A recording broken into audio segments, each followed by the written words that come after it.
nation's opportunity to pause and honor the service of those who wear the cloth of this nation.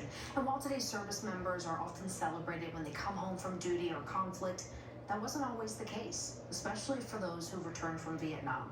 Our Doug Dunbar is on the road in Granbury with a soldier's story of the rocky return and an unexpected road to redemption. When I landed at Love Field in June of '69 at 6 in the morning, there was nobody there. Like most Vietnam veterans, Bob Crane came home from the war, and the only greeting he received was his own painful memories. War is very vicious, and you see the damage it does to not only to soldiers, but to their families. 1968, just 22 years old, Crane volunteered for Vietnam. He would end up flying over 1,000 combat hours for the 68th Assault Helicopter Company. Every mission, men going in, men coming out, and men who were dying. Do you think about Vietnam every day? Yes. See how fast that? Not a day passes I don't have at least one thought about Vietnam. I'm telling you, not a day. This was Bob's world for an entire year, flying lead into dangerous landing zones. Clear out the enemy with your guns, blanket the LZ in white smoke to give inbound troops some cover. Every mission just one bullet or RPG away from going home in a bag. The days are so intense. The minutes, the hours are so intense in combat, you know, in a battle. For most in Vietnam, it was only a matter of time until someone you know turned into someone you knew. For Bob, it was his battle buddy pilot, Glenn Hawkness Jr. Bob got the message in 4 simple words. All souls were lost. And I'm telling you, that was boom. Me. Because this guy was my best buddy. We all have that.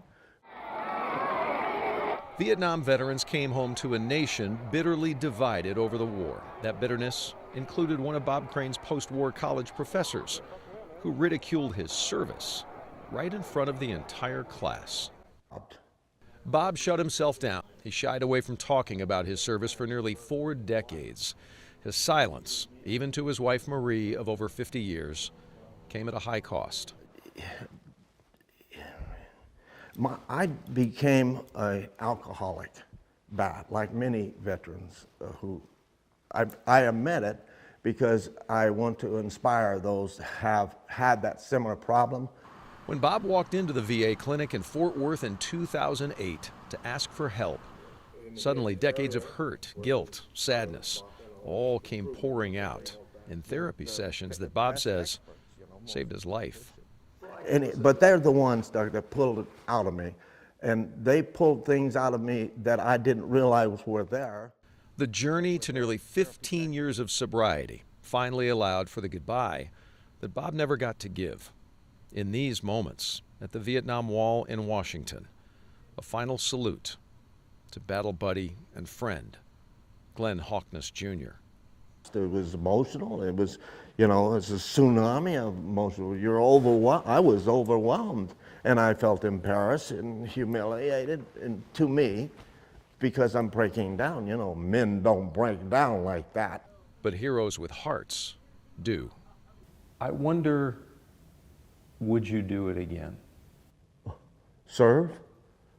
In a minute. I would do it in a minute. In Granbury, with another American hero, I'm Doug Dunbar, CBS 11 News.